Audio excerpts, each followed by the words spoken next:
हाय दोस्तों, इस नए वीडियो पर आप लोगों का स्वागत है। तो बने रहिएगा। इस हम लोग अभी 6:30 बजा हुआ है। अभी हम लोग अपने खेत में पूरी बांधने के लिए आया हूँ। देख सकते हो गाइस, अभी का नज़ारा जो सुबह का व्यू है, बहुत ही अच्छा लगता है सुबह काम करने से। तो मैं अभी अपने खेत में पूरी बांधने के लिए आया हूँ। देख सकते हो, ये है हमारा जस्ट घर से 100 मीटर के अंतराल पर है, जिसमें मैं अभी पूरी बांध रहा हूँ। तो देख सकते हो गाइस, इधर पीछे बन चुका है, अभी आगे बांधने के लिए बाकी है।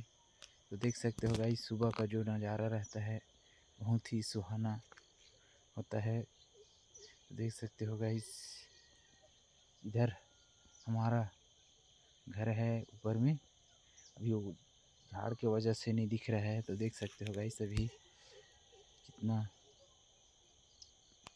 सुंदर मौसम है सुबह का। और सुबह काम करने से बहुत अच्छा लगता है, शरीर में एनर्जी आ जाता है। तो अभी मैं सुबह मॉर्निंग वॉक में ना जाकर अपने खेत में पूरी बांधने के लिए आया हूँ। तो बने रहिएगा। इस नए वीडियो पर आप लोगों का स्वागत है।